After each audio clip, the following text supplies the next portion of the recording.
qarsada qala jira indhaha ka qarsho ninkii qaska wada ka dhiga qumano qabiilku difaaca kii ku qashee qabyaalada baas maxaa ku qabtaa doodani ayaa waxaa diiradda lagu saarayay heerka ay qabyaaladu Soomaaliland ka taagan tahay iyo sida looga bixi karo waxaana doodani ka soo qayb galay mas'uuliyiin magac weyn ku leh Soomaaliland oo ay kamid ahaayeen egas wasiir Maxamed Xaashi iyo Abwaan Yuusuf Cismaan Cabdulla Yuusuf Shaacir iyaguna dhankooda waxaa doodani qayb ka ahaa maareeyaha telefishanka qaranka Maxamed Cali Waji iyo Sucaad Carmiyo oo ka socotay ururada bulshada doodana ayaa intii ay socotay ayaa dhalinyaradii ka soo qayb gashay waxa ay su'aalo la xiriira qabyaalada iyo heerka ay Soomaaliland ka taagan tahay weydiiyeen mas'uuliyiintii doodani ka soo qayb galay iyagoona mas'uuliyiintuna dhinacooda ka jawaabay su'aalahaasi la weydiiyay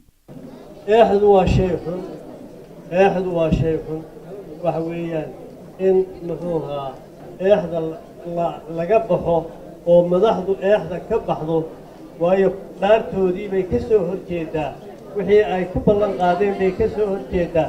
wanaagay ka soo horjeedaa ta dhibaatadii dabete waxa weeye madaxdii qalimika markaad eegto yaa wax dhista yaa hore u maraya yaa wax u kordhayaan waa intii shaqada haysay ee madaxda ahayd bay u kordhayaan dadkii kale waxa weeyaan nolol adag bay ku noolyihiin xisbiyadii baa reeraa xisbigii baa laodhanaya waa xisbigii reer hebel dawlad bedelaysa waxaana ma jirto ninkan way ugu badisay halkaa wuxuu ku gaadhay waa qabyaalad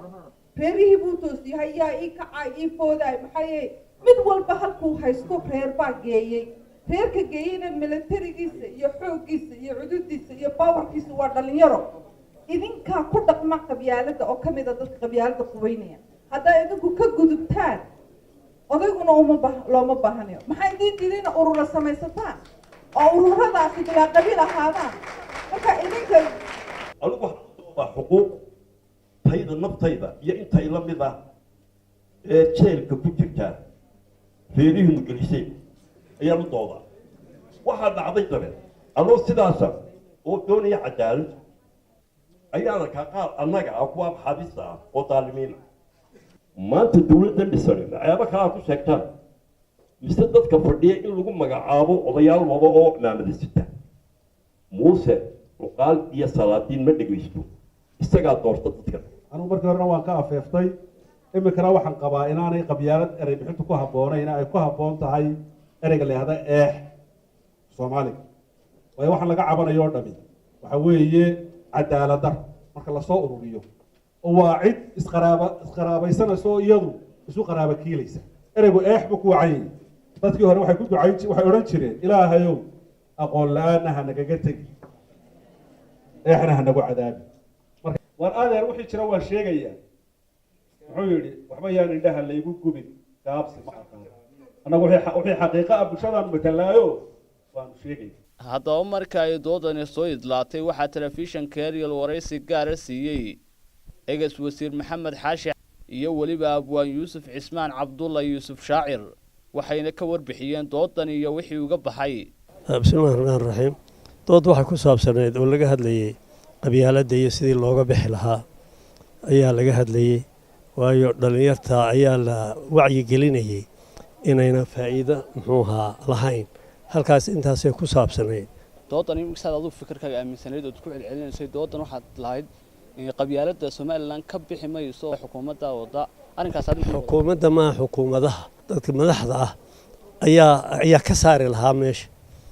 waa kuwaas umay ku xidhan tahay say u shaqeeyaan iyo say wax u qabtaan iyo cadaaladda dadka ku dhisaan ayaa lagaga bixi karaa madaxda oo cadaalad ku shaqeysa